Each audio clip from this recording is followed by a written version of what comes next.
Regina Mick, de Nova Prata, Rio Grande do Sul. Pergunta: como se libertar da raiva? Compreendendo a raiva como um fenômeno natural, não é para se libertar da raiva. É para canalizar, assimilar e gerenciar a agressividade. A agressividade é um fenômeno normal. A pessoa que diz, eu me recordo da primeira vez que tomei um susto com isso. Foi no máximo em 98, mas não foi em 98 porque a pessoa que falou isso frequentava nos primeiros anos em que estávamos numa academia com piscina, se lembram, muitos começaram ali, muito bem. Aí então disse, Benjamin, a raiva. Aí disse, nossa, sou uma pessoa extremamente raivosa. Raiva, você? Eu já superei a raiva. Por dentro eu pensei, porque é moleque. Moleques não tem raiva, não é? Não quer dizer que a pessoa seja explosiva, que a pessoa seja, por exemplo, ofensiva. Existem várias formas de nós percebermos a própria agressividade. A agressividade é um fenômeno psíquico inevitável. Se a pessoa não percebe, ela vai implodir. Especialistas em reumatologia,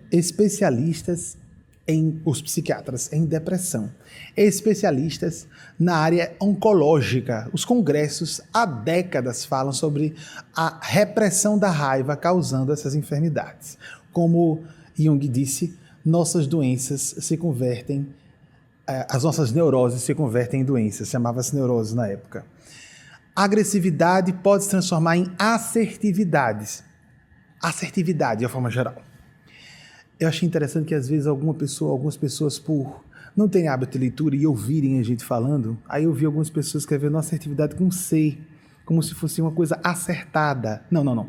Assertividade é com 2 S's e tem a ver com agressividade, é outra coisa.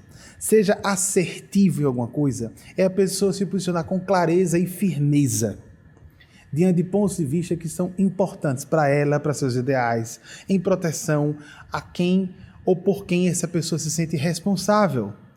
Uma mãe costuma ter uma postura assertiva em defesa de seus filhos, os profissionais de suas profissões, etc. Então, a assertividade é uma atitude responsável. Se uma pessoa não for assertiva no que é essencial, ela vai ser submissa e cúmplice às influências agressivas, malevolentes que existem em toda parte.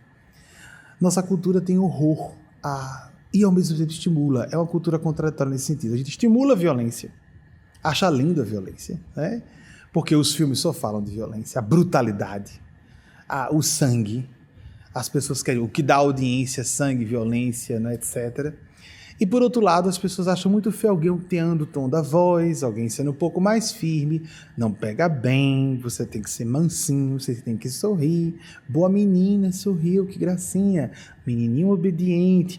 Criança precisa ser obediente.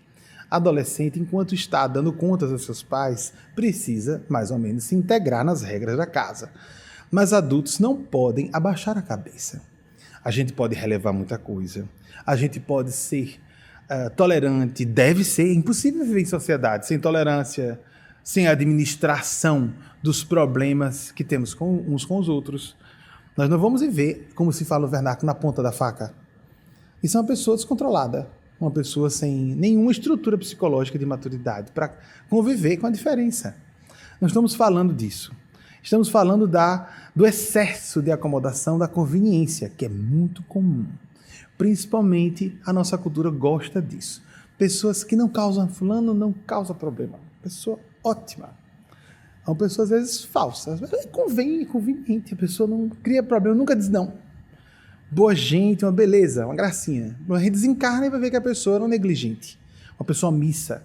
Uma pessoa que estava sendo conivente com as forças do mal em torno dela. Então, ou também hoje não se aceita mais isso. No passado se dizia, Dona Fulana é uma santa. Isso por que uma santa? O marido violento, ofensivo. E é o que ela diz? Sorri, silencia, obedece. Exalta uma santa. Hoje a gente considera essa mulher covarde, irresponsável, com casamento com os filhos. Por exemplo, você tem filhos, crianças ali acompanhando essa cena. Você é irresponsável com seus filhos. E no fundo era conveniente, abaixa a cabeça, porque ele paga as contas. A mulher dependia financeiramente do cara. Então abaixo a cabeça, engulo tudo. Algumas faziam sendo agressivas. querendo se defender e sacrificavam sua natureza, sim, achando que era certo. Mas eram exceções. É muito fácil abaixar a cabeça, engolir tudo e deixar passar. Porque depois a raiva passa, né? Engole um pouquinho, daqui a pouco passa. É fácil treinar isso. A gente tem treinado desde criança.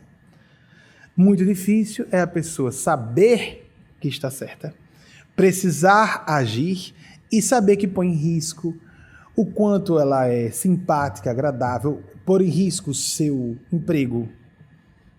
E às vezes a gente vai ter que silenciar para não pôr risco em emprego, porque não tem como achar logo outra oportunidade de emprego e tem filhos a sustentar. Existe esse silêncio também? Existe. Que é responsável? Sim.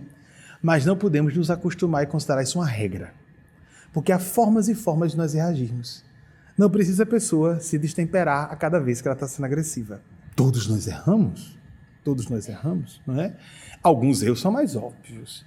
E principalmente quando a pessoa julga que não vai cometer erros graves como comete os maiores, né?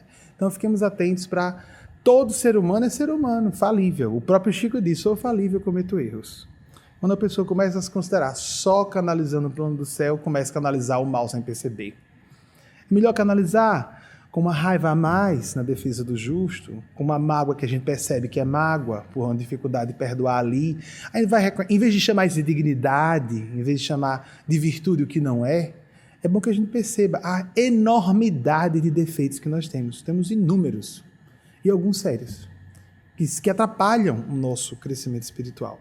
Então, como libertar? Ela falou libertar. Não se liberta da raiva, a raiva se administra. É uma força de Deus, é uma força do bem. Não confundamos raiva com desejo de vingança. Desejo de vingança é uma atitude... E impulso de vingança é normal, aquele impulso de revide, automático. Os répteis têm. Isso acontece na base do nosso cérebro, chamada reptiliana. Tomou, leva na cara na hora. Não, peraí, devagar, não pode ser assim. Há situações. As pessoas experimentadas, fazemos isso já. E nem sempre, não é? Eu digo as pessoas experimentadas mais velhas e que estão observando essas suas atitudes há muito tempo. Há situações em que a resposta tem que ser imediata, se não passou. Vocês imaginem um programa ao vivo, uma pessoa sendo entrevistada. Ela não pode deixar para depois. Mas há situações em que nós temos a oportunidade de esfriar o sangue. Esfriar o sangue. O que é esse esfriar o sangue? É a gente sair do cérebro reptiliano, do impulso de revide, pensar melhor. Se é necessário dar uma resposta, como se dá essa resposta? Em função de quê? Qual é a minha intenção em responder agora essa pessoa? Então, não é essa história de a cultura brasileira, não levar a resposta para casa. A gente ouve muito isso, né? Cresce assim. Isso não é correto. Às vezes é muito melhor levar para dormir, meditar, ponderar, pelo menos esperar algumas horas. Conversar com os espíritos se tiver acesso. Conversar com a própria consciência, todos devem ter. E fazer uma meditação. E depois vamos reagir de forma consciente. Então, o máximo possível, impulso de vida. Agora, o desejo de vingança e a vingança perpetrada, ainda que aquela vingança que ninguém nota, é a pessoa que faz a vingança assim, guarda aquela mágoa que alguém fez. Não esquece. E aparece uma oportunidade, um mês depois, e a pessoa sorrindo joga o fel. É uma pessoa vingativa.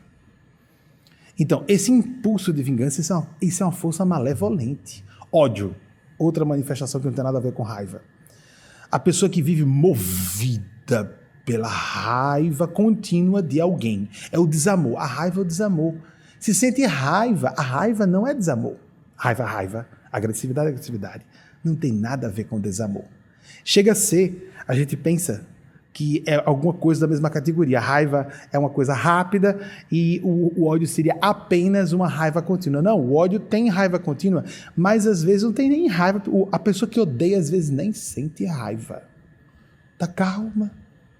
Os gênios gênios do mal, que são autores de atos terroristas. Vocês lembram de Osama Bin Laden falando? Parecia um monge tibetano, sereno. Vocês lembram? Vocês já viram algumas pessoas assim? Quem diz que calma indica amor. A pessoa é uma presença do mal cheia de ódio. A gente vê pela manifestação de eliminar vidas, o desejo de matar e destruir, mobilizando-se e mobilizando pessoas para isso. A raiva costuma acontecer de forma particular, inspirada pelo amor.